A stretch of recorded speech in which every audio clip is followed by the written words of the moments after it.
It's hard enough for a regular couple to put together a wedding guest list that addresses complicated family dynamics and keeps everyone happy. But imagine being Prince Harry and Meghan Markle. Like British royal couples before them over the past century, they are putting together a guest list for a wedding that will be broadcast globally. Talk about complicated dynamics. Harry and the American-born Markle also need to be mindful of how the presence of certain invitees and rejection of others could affect global politics, including Britain's relationship with the United States. On Wednesday, the grandson of Queen Elizabeth II was asked about whether he would invite his friends Barack and Michelle Obama to his big day on May 19, 2018. He's bonded with the former first couple since they started working together on the Invictus Games. Harry and Obama also enjoy a high-profile bromance that culminated with his interview with the former president that played on BBC Radio Wednesday. After his pre-taped interview with Obama, the prince said about inviting him and Michelle to the wedding, "We haven't put the invites or the guest list together yet, so who knows whether he's going to be invited or not. I wouldn't want to ruin that surprise." But the decision to invite the Obamas and possibly not the Trumps could touch off a diplomatic crisis between the British and U.S. governments, Vanity Fair reported. Current President Donald Trump isn't fond of his White House predecessor. Meanwhile, Harry and Markle aren't known to be fond of Trump and his policies. That could mean they wouldn't want Trump at their wedding.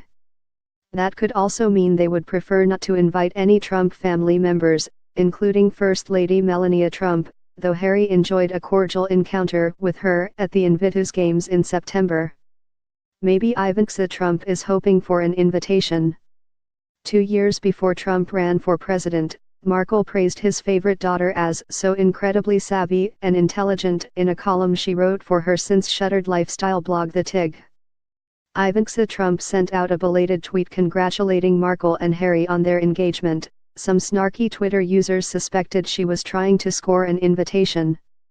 It's likely that any admiration Markle had for Ivanka Trump diminished after she campaigned for her father and joined his White House. In a 2016 interview, Markle pointedly called Trump divisive and misogynistic.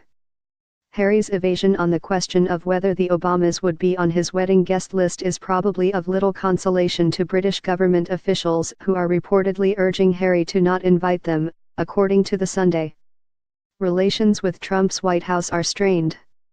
Trump has put off visiting the UK, reportedly out of concerns that his presence in London could spark massive protests. Now with the royal wedding looming, there are further concerns that Prime Minister Theresa May would have trouble engaging with Trump diplomatically if he suffered another national snub by being kept off the guest list in favor of the Obamas, a senior government official told The Sunday. Whatever happens, this royal wedding dilemma highlights the fact that putting together the guest list for such an affair has always come with headaches, whether they involve interpersonal conflicts among the aristocracy or delicate affairs of state. Here are noteworthy guest-related controversies from royal weddings past. Queen Elizabeth II and Prince Philip ban the Duke and Duchess of Windsor. When Princess Elizabeth II wed Prince Philip at Westminster Abbey in November 1947, their guest list included various princes, dukes and earls from Britain and the rest of Europe. But notably absent from the bride's side of the family was their country's former king, the Duke of Windsor, as well as his wife, the American-born former divorcee and socialite Wallis Simpson. The Duke's omission shouldn't have been surprising. Elizabeth II and her family had little fondness for the Duke, the former kind Edward VIII who abdicated the throne in 1937 so he could marry Simpson. Elizabeth's mother, Queen Elizabeth, pretty much hated Simpson. The Queen Mother called Simpson that woman and regarded her as a social climbing interloper whose marriage to Edward forced her husband to take over as King George VI, the stress of which may have led to his early death. There also were concerns, going back to the late 1930s, that Edward VIII harbored Nazi sympathies before and during World War II. These concerns deepened after Edward abdicated and he and Wallis traveled to Germany to meet with Adolf Hitler and other Nazi leaders. Odd creature, the late Queen Mother wrote about her brother-in-law in 1939, The Independent reported. He is exactly like Hitler in thinking that anybody who doesn't agree with him is automatically wrong.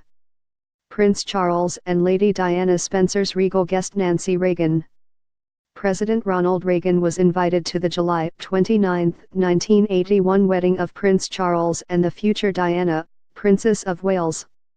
But he opted to stay in Washington, D.C. and sent his wife Nancy Reagan to represent the United States. The British press gave Nancy Reagan a hard time for what they described as her regal behavior, The Washington Post reported. The restrictions imposed on her behalf were more regal than anything attempted by Buckingham Palace in recent memory, the left-leaning Guardian newspaper said. There also was a flap over Mrs. Reagan's decision to not bow to the Queen. But she really put people's backs up when she arrived at Prince Charles's polo match in a chauffeured limousine, replete with traveling entourage, the Post reported. Observers couldn't help noticing the Queen driving up later at the wheel of her station wagon, the Post said. Princess Anne followed in a Range Rover. Prince William and Kate Middleton don't invite the Obamas or Sarah Ferguson. Unlike Prince Harry, his older brother William, the second in line to the British throne, wasn't friendly with Barack and Michelle Obama when he got married. Perhaps that's one reason that Queen Elizabeth II left the Obamas off the guest list for William's wedding to Kate Middleton in April 2011, though she invited other heads of state, the Daily Mail said.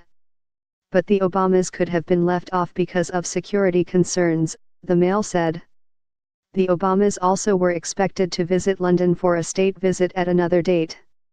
William and Kate would become friendly with the Obamas later in his presidency, as when the first couple paid a visit to William and Kate at Kensington Palace in 2016, and they memorably met Prince George. The really notable non-invitee to William and Kate's wedding was Sarah Ferguson, the ex-wife of William's uncle Prince Andrew. Royal journalist Mark Saunders, writing in a column for CNN, called this snub as callous as the treatment shown to Mary Queen of Scots, whom Queen Elizabeth I had executed. Ferguson and Andrew, Duke of York, had both starred in a royal wedding of their own in July 1986. They remained on good terms after their divorce 10 years later, Saunders said. Andrew and their two daughters, Princesses Beatrice and Eugenie, were invited to William and Kate's wedding, but not Ferguson. All of which makes Fergie's omission from the guest list seem so odd, Saunders said. Saunders said the royal family probably continue to consider Ferguson a vulgar embarrassment. She had famously been photographed having her toes sucked by her financial advisor at a villa in Saint-Tropez, France, Saunders said. Then came 2010, when she was secretly filmed selling access to her former husband for $700,000, he added. Saunders also speculated that William held a grudge against Ferguson.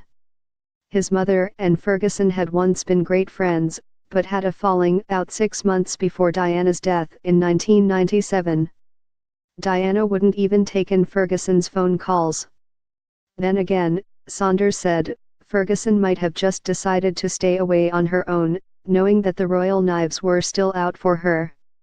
It would appear Fergie has been consigned to the same dustbin as Wallis Simpson in Buckingham Palace's eyes, he said.